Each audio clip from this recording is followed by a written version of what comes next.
এই ভিডিওতে আমরা আরেকজন প্যাসেঞ্জারের এয়ার টিকিটকে ফুল রিফান্ড করব। তার জন্য প্রথমে আমরা ডিসপ্লে টি করে আমাদের টিকিটের লাইন নাম্বারগুলো দেখি। আমরা দেখতে পাচ্ছি এখানে 73 এবং 74 যে টিকিট রয়েছে সেগুলো অলরেডি কিন্তু রিফান্ড হয়ে গিয়েছে। টিআরের লাইন দিয়ে আমরা বুঝতে পারছি যে এই টিকিটগুলো রিফান্ড হয়ে গিয়েছে।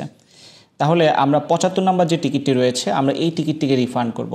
সো আমরা রিফান্ডের প্রসেসে চলে যাই, যার জন্য ম্যান্ডেটরি কোড হচ্ছে WFR, then ticket number cross of Lorraine, alpha দিয়ে airlines code BS, then cross of Lorraine N দিয়ে প্যাসেঞ্জারের লাইন নাম্বার। সো 75 নম্বর যে টিকিটটি রয়েছে হান্নান মোল্লার আমরা যদি দেখি তার লাইন নাম্বার হচ্ছে 3.1, তাহলে আমরা N 3.1 দিব। দিয়ে আমরা এন্টার করার সাথে সাথে আমরা রিফান্ডের প্রসেসে চলে যাব, যেখানে আমরা কোড হিসেবে রিফান্ডের R দিব এবং নেক্সটে হচ্ছে আমরা X দিব, দিয়ে আমরা এন্টার করব। করার সাথে সাথে আমরা দেখতে পাচ্ছি তার যে গ্রস ফেয়ার 28,177 টাকা, আমরা পুরোটাই এখানে কিন্তু রিফান্ড পাচ্ছি।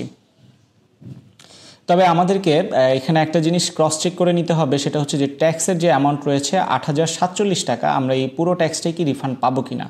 কারণ কিছু এয়ারলাইন্সের কিছু ট্যাক্স থাকে যেগুলো হচ্ছে নন রিফান্ডেবল, যেমন US বাংলার ক্ষেত্রেই কিছু ক্ষেত্রে YQ যে ট্যাক্সটি রয়েছে সেটি কিন্তু নন রিফান্ডেবল থাকে।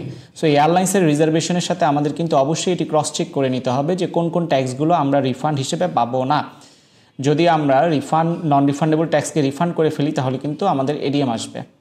সো আমরা একটু ট্যাক্স কম্প্যারিজনের ঘরে X দিয়ে আমরা এন্টার করলে আমরা আমাদের যে 8,047 টাকার ট্যাক্স রয়েছে আমরা সেটা ব্রেকডাউন দেখতে পারবো, এবং এখানে যে ট্যাক্সগুলো রয়েছে এগুলো সবই হচ্ছে রিফান্ডেবল ট্যাক্স।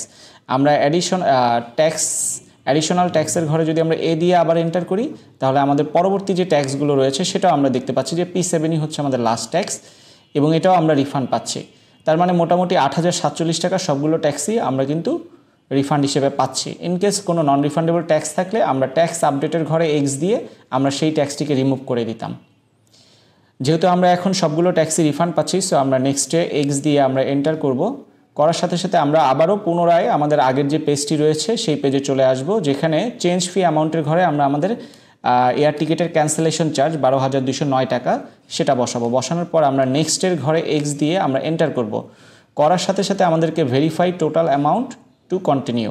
সো আমাদেরকে ভেরিফাই করতে বলছে যে আমাদের যে রিফান্ডেবল অ্যামাউন্টটা রয়েছে এটা কি আমরা কারেক্টলি পাচ্ছি কিনা। হ্যাঁ, আমাদের গ্রস ফেয়ার থেকে আমাদের যদি ক্যান্সেলেশন চার্জটা আমরা বাদ দিই তাহলে আমাদের যে রিফান্ডেবল অ্যামাউন্ট আসে সেটি কারেক্ট। সো কুইটের ঘরে কার্সন নিয়ে আমরা এন্টার করব। করার পর আমাদের পরবর্তী পেজে PCT7, অর্থাৎ এই এয়ার টিকিটটি 7% কমিশন দিয়ে আমরা ইস্যু করেছিলাম, সো অবশ্যই রিফান্ড করার সময় এখানে 7 দিতে হবে। যদি ইনকেস কোনো টিকিট আমরা 0 কমিশন দিয়ে ইস্যু করে থাকি তাহলে এখানে 0 দিতে হবে। সো আমরা এখন যদি রিফান্ডের ঘরে X দিয়ে আমরা এন্টার করি তাহলে কিন্তু আমাদের রিফান্ডটি সাকসেসফুল হয়ে যাবে।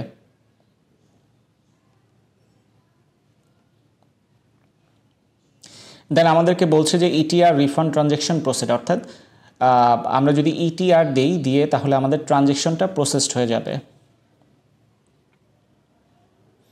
এখন আমরা PNRটিকে ইগনোর করে পুনরায় PNRটিকে ওপেন করে চেক করব আমাদের রিফান্ডটি হয়েছে কিনা। সো রিফান্ড প্রসেস করার পর সবচেয়ে ইম্পর্টেন্ট বিষয় হচ্ছে এটার আইটেনারি কিন্তু অবশ্যই ক্যান্সেল করে দিতে হবে, আদারওয়াইজ কিন্তু পরবর্তীতে নো-শো হয়ে এডিএম আসবে।